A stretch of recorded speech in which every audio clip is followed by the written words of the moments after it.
ಈ ಬಾಂಬರ್ ವಿಚಾರಕ್ಕೆ ಸಂಬಂಧಪಟ್ಟ ಹಾಗೆ ಬೆಂಗಳೂರಿನ ರಾಮೇಶ್ವರಂ ಕೆಫೆ ಬಾಂಬರ್ ಪತ್ತೆಗಾಗಿ ಎನ್ಐಎ ಪೊಲೀಸರು ಇನ್ನಿಲ್ಲದ ಶೋಧ ನಡೆಸ್ತಾ ಇದ್ದಾರೆ. ಆರೋಪಿಯ ಪತ್ತೆಗಾಗಿ ಶಂಕಿತ ಉಗ್ರರ ನೆಟ್ವರ್ಕ್ ಡಿಕೋಡ್ ಮಾಡುವಂತ ಕೆಲಸ ನಡೀತಾ ಇದೆ. ಅಂದ್ರೆ ಶಂಕಿತ ಓಡಾಡ್ತಾ ಇರುವಂತ ಜಾಗ, ತಲೆ ತಪ್ಪಿಸಿಕೊಂಡಿದ್ದಾನೆ ಎನ್ನಲಾಗ್ತಾ ಇರುವಂತ ರೀತಿ ಎಲ್ಲವನ್ನೂ ಕೂಡ ಒಂದರಿಂದ ಒಂದಕ್ಕೆ ಅಂದ್ರೆ ಒಬ್ಬರಿಂದ ಮತ್ತೊಬ್ಬರಿಗೆ ತಾಳೆ ಹಾಕಿ ನೋಡಿ ತನಿಖೆಯಲ್ಲಿ ಹೆಜ್ಜೆ ಇಡ್ತಾ ಇದ್ದಾರೆ. ಇಂಥ ಸಂದರ್ಭದಲ್ಲೇ ಬೆಂಗಳೂರಿನಲ್ಲಿ ಬಾಂಬ್ ಸ್ಫೋಟಿಸಿದಂತ ಬಾಂಬರ್ಗೆ ಬಳ್ಳಾರಿಯಲ್ಲಿ ತರಬೇತಿ ನೀಡಲಾಗಿದೆಯಾ ಅನ್ನುವಂತ ಗುಮಾನಿ ಕೂಡ ಜೋರಾಗಿ ಕಂಡು ಬರ್ತಾ ಇದೆ.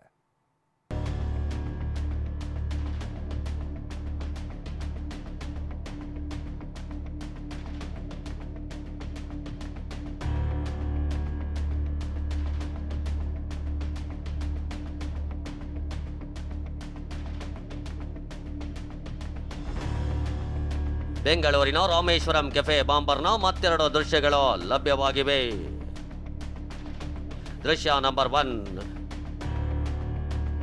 ಮೊದಲ ದೃಶ್ಯದಲ್ಲಿ ಮಾರ್ಚ್ 1ರಂದು ಶಂಕಿತ ಉಗ್ರ ಬಿಎಂಟಿಸಿ ಬಸ್ ಹತ್ತಿ ಒಳಗೆ ಹೋಗಿ ಸೀಟ್ ಹಿಡಿದು ಕೂತಿದ್ದಾನೆ. ಆಗ ಸಮಯ ಮಧ್ಯಾಹ್ನ 2:04. ಬಳಿಕ ಮಧ್ಯಾಹ್ನ 3:39 ಶಂಕಿತ ಉಗ್ರ ಬಸ್ನಿಂದ ಕೆಳಗಿಳಿದು ಹೋಗಿದ್ದಾನೆ.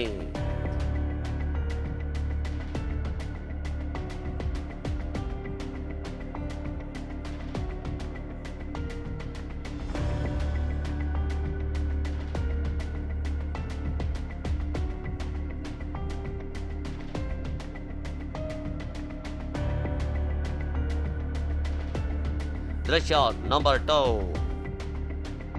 ಇನ್ನು ಈ ಎರಡನೇ ದೃಶ್ಯ, ಶಂಕಿತ ಉಗ್ರ ಬಳ್ಳಾರಿಯ ಬಸ್ ನಿಲ್ದಾಣದಲ್ಲಿ ಓಡಾಡಿದ ದೃಶ್ಯ ಸಿಸಿಟಿವಿಯಲ್ಲೇ ಸೆರೆಯಾಗಿದೆ. ಅದೇ ದಿನ ಅಂದ್ರೆ ಮಾರ್ಚ್ 1ರ ರಾತ್ರಿ 9:01 ಮುಖಕ್ಕೆ ಮಾಸ್ಕ್ ಹಾಕಿಕೊಂಡು ಬರುವ ಶಂಕಿತ ಉಗ್ರ ಅತ್ತಿಂದಿತ್ತ ಓಡಾಡಿ ಹೋಗಿದ್ದಾನೆ.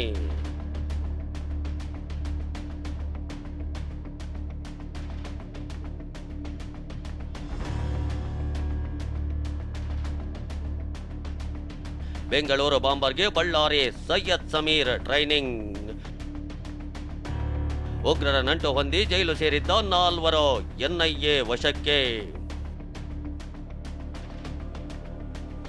ಬೆಂಗಳೂರು ಬಾಂಬ್ ಬ್ಲಾಸ್ಟ್ ಪ್ರಕರಣಕ್ಕೂ ಮತ್ತು ಬಳ್ಳಾರಿಗೂ ಸಾಕಷ್ಟು ನಂಟಿರೋ ಬಗ್ಗೆ ಈಗಾಗಲೇ ಮಾಹಿತಿ ಬಂದಿರತಕ್ಕಂಥದ್ದು. ಬಳ್ಳಾರಿ ಮೂಲದ ಸುಲೈಮಾನ್ ವ್ಯಕ್ತಿ ಕೂಡ ಈಗಾಗಲೇ ಬಂಧನರಾಗಿರುವಂಥದ್ದು. ಎನ್ಐಎ ಅಧಿಕಾರಿಗಳು ಬಳ್ಳಾರಿಯ ಬಸ್ ನಿಲ್ದಾಣದಲ್ಲಿ ಸತತ 36 ಗಂಟೆಗಳಿಂದ ಕೂಡ ಸಾಕಷ್ಟು ತನಿಖೆಯನ್ನ ಮಾಡ್ತಾ ಇದ್ದಾರೆ. ಬೆಂಗಳೂರಿನ ರಾಮೇಶ್ವರಂ ಕೆಫೆಯಲ್ಲಿ ಬಾಂಬ್ ಸ್ಫೋಟಿಸಿದ ಶಂಕಿತನಿಗೆ ಈಗಾಗಲೇ ಉಗ್ರ ಕೃತ್ಯದ ಆರೋಪದ ಮೇಲೆ ಅರೆಸ್ಟ್ ಆಗಿ ಜೈಲಲ್ಲಿರೋ ಬಳ್ಳಾರಿ ಮೂಲದ ಸಮೀರ್ ಅನ್ನೋನು ತರಬೇತಿ ನೀಡಿದ್ದ ಅನ್ನೋ ಅನುಮಾನ ಇದೆ.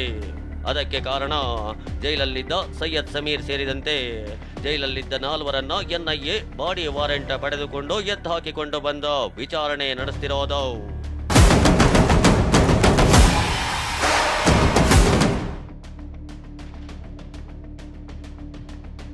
ಬಳ್ಳಾರಿ ಮೂಲದ ಮಿನಾಜ್ ಅಲಿಯಾಸ್ ಸುಲೇಮಾನ್, ಬಳ್ಳಾರಿಯ ಸೈಯದ್ ಸಮೀರ್, ಮುಂಬೈನ ಅನಾಸ್ ಇಕ್ಬಾಲ್ ಶೇಖ್ ಹಾಗೂ ದೆಹಲಿಯ ಶಾನ್ ರಹಮಾನ್ ಅಲಿಯಾಸ್ ಹುಸೇನ್ ಎಂಬ 4ರನ್ನ ವಶಕ್ಕೆ ಪಡೆದ ಎನ್ಐಎ ರಾಮೇಶ್ವರಂ ಕೆಫೆ ಸ್ಫೋಟದಲ್ಲಿ ಇವರ ಪಾತ್ರ ಇತ್ತ ಅನ್ನೋ ವಿಚಾರಣೆ ಆರಂಭಿಸಿದೆ. ಇದಕ್ಕೆಲ್ಲ ಕಾರಣ ಕಳೆದ ವರ್ಷ ಡಿಸೆಂಬರ್ನಲ್ಲಿ ಎನ್ಐಎ ನಡೆಸಿದ್ದ ಬೃಹತ್ ದಾಳಿ. ಹೌದು, ಕಳೆದ ವರ್ಷ ಡಿಸೆಂಬರ್ 18ರಂದು ಕರ್ನಾಟಕ, ಮಹಾರಾಷ್ಟ್ರ ಸೇರಿದಂತೆ ರಾಷ್ಟ್ರದ ಒಟ್ಟು 19 ಕಡೆ ದಾಳಿ ನಡೆಸಲಾಗಿತ್ತು. ಅಷ್ಟೇ ಅಲ್ಲ, ಎನ್ಐಎ ಅಧಿಕಾರಿಗಳು ಉಗ್ರ ಸಂಘಟನೆ ಜೊತೆ ನಂಟು ಹೊಂದಿದ್ದ 8 ಮಂದಿಯನ್ನ ಬಂಧಿಸಿದ್ರು. ಇನ್ನು ಬಂಧನದ ವೇಳೆ ದೇಶದಲ್ಲಿ ಐಇಡಿ ಬಾಂಬ್ ಸ್ಫೋಟದ ಸಂಚು ರೂಪಿಸಿದ್ದು. ಅದಕ್ಕೆ ಬೇಕಾಗಿದ್ದ ವಸ್ತುಗಳು ಹಾಗೂ ದಾಖಲೆಗಳನ್ನ ಇಟ್ಕೊಂಡಿದ್ದನ್ನ ಎನ್ಐಎ ಪತ್ತೆ ಮಾಡಿತ್ತು.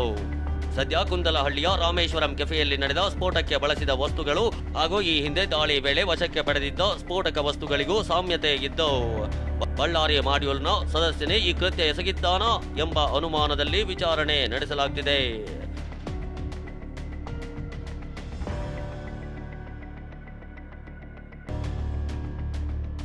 ಅಕ್ಟೋಬರ್ನಲ್ಲಿ ಅಮೋನಿಯಂ ನೈಟ್ರೇಟ್ ಖರೀದಿ.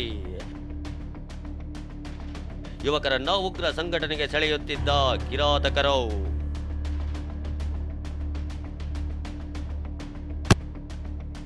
ಸೈಯದ್ ಸಮೀರ್ ಮಿನಾಜ್ ಅಲಿಯಾಸ್ ಸುಲೇಮಾನ್ನ ಸಹಚರ ಆಗಿದ್ದ.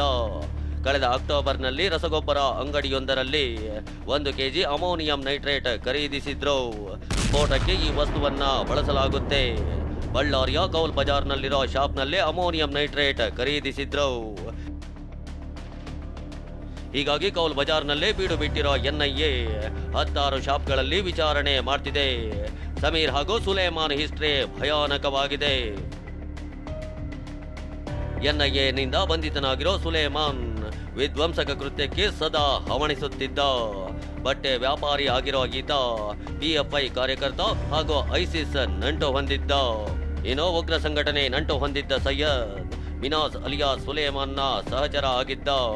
ಖಾಸಗಿ ಕಾಲೇಜಿನಲ್ಲಿ BCA ವ್ಯಾಸಂಗ ಮಾಡ್ತಿದ್ದ ಸೈಯದ್ ನಿಷೇಧಿತ ಸಂಘಟನೆಗೆ ಯುವಕರನ್ನ ಸೆಳೆಯುತ್ತಿದ್ದ.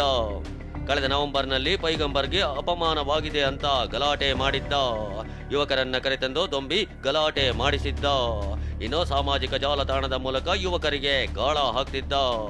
ಹಣದ ಆಮಿಷ, ಧರ್ಮದ ಬಗ್ಗೆ ಮೈಂಡ್ ವಾಶ್ ಮಾಡ್ತಾ ಇದ್ದ ಈ ಸೈಯದ್ ಸಮೀರ್ ತಂದೆ ತರಕಾರಿ ವ್ಯಾಪಾರಿಯಾಗಿದ್ದು ಜೀನ್ಸ್ ಕಾರ್ಖಾನೆಯಲ್ಲೂ ಕೂಲಿ ಕೆಲಸ ಮಾಡ್ತಿದ್ದ. ಕುಟುಂಬ ಬಡತನದಲ್ಲಿದ್ರು ಸೈಯದ್ ಮಾತ್ರ ಲಕ್ಷಾಂತರ ಮೌಲ್ಯದ ಲ್ಯಾಪ್ಟಾಪ್ ಹೊಂದಿದ್ದ.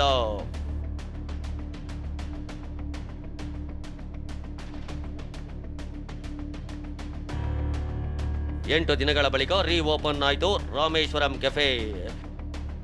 ಇನ್ನು ಸ್ಫೋಟ ಸಂಭವಿಸಿದ ಬಳಿಕ ನಿಷೇಧಿತ ಸ್ಥಳವಾಗಿ ಬದಲಾಗಿದ್ದ ಹೋಟೆಲ್ ರಾಮೇಶ್ವರಂ ಕೆಫೆ ಈಗ ಮತ್ತೆ ಹೋಟೆಲ್ ವಹಿವಾಟಿಗೆ ಸಿದ್ಧಗೊಂಡಿದೆ.